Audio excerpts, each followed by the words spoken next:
You know, I mean, the 80s were our big time, like for big chart success, but then that went away pretty quick, so we've been hungry ever since, and it's good to be hungry, you know, saved the band, I think. I think if we would have been very rich, we would have broke up, you know. I think the reason we're still playing is because we were hungry, we still need to make it, you know, again. The 90s started for you with the 1916 album, the first album on Sony, and Right. after you moved to America. And this is quite an interesting album, I think, because there was more early rock and roll in it than ever before, with going to Brazil, and you used some keyboards for Angel City and some cello for the title track of the album.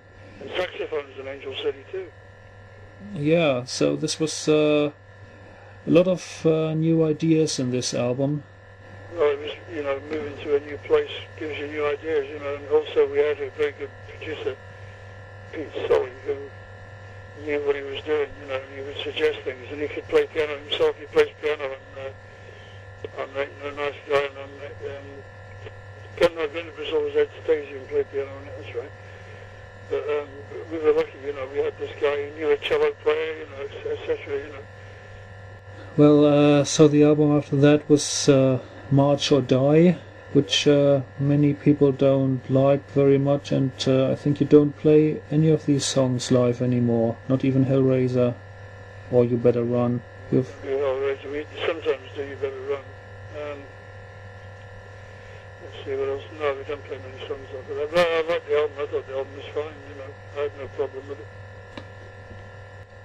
Okay, after that was the Bastards album. I think that was the best Motörhead album, actually. Yeah. But the only place you could get it was Germany, because we were on ZYX, you know. And they insisted on doing their own distribution in America, and they didn't understand anything about America, so nothing happened. You couldn't buy it, you know. You could only get it in Germany, and if you were really lucky in England, that was about it. Yeah, but it has really great tracks you play live, like Burner, On Your Feet or On Your Knees, Lost in the Ozone, Born to Raise Hell, of course. A lot of good songs on that album. Let's go on with the next one, that was Sacrifice. Which was an excellent album. I really like Sacrifice, it's one of my favourites. Actually, I should say this is my favourite from the 90s albums. Yeah, thank you. Because there was some... Yeah, there was some more experimental stuff again, like Fade to Black or Out of the Sun, which is not the usual Motörhead stuff either. In Another Time. Don't Waste Your Time. Yeah. It's very rock and roll again. Oh yeah, well, on every album there's Lemmy rock and roll song, you know. And some fast stuff like Sex and Death. Right, that was a great song too. I think we're going to put that back in the set maybe. So, I mean, can you say what actually was the album of the 90s that sold most? I think it was 1916. Yeah. Well, maybe because the Sony advertising helped a lot after all, but what was actually the reason that Sony didn't keep Motörhead on the label?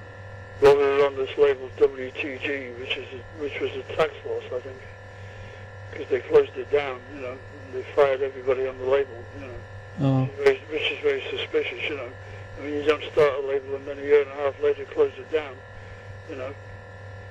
Because, I mean, Bonham was on the label also, and they were selling okay, we were selling okay, they didn't have to close it down. It was a tax loss, you know. Yeah.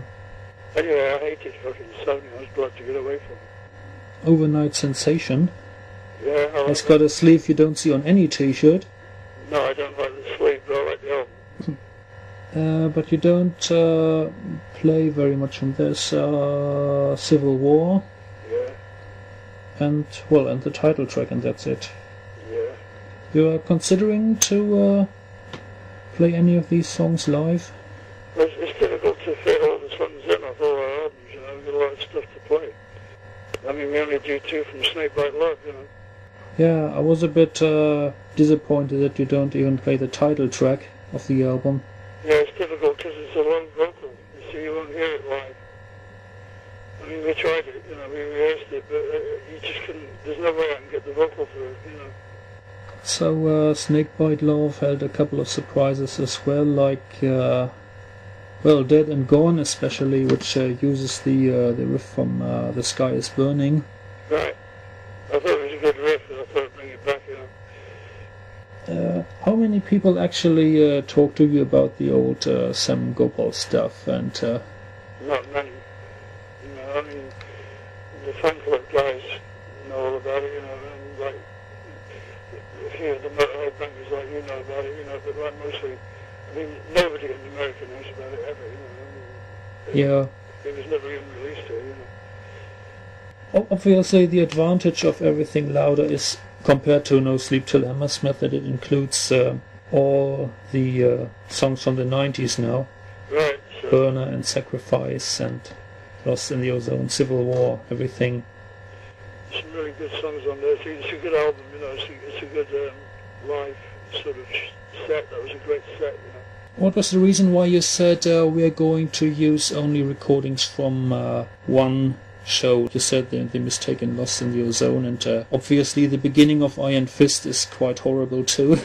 Yeah. And you decided to leave everything as it is. Why that? Well, because it's honest. It's representative, you know. I mean, everybody, you know, makes mistakes, you know. It doesn't become perfect. Never, you know. Yeah. And like, there was no serious shit on it, and to put a track from another show on would change the sound, you know, because they sound different, obviously. And it was just a good show. I thought it was great all the way through, and I thought it flowed really well, you know. And you could tell it was like one show, I think.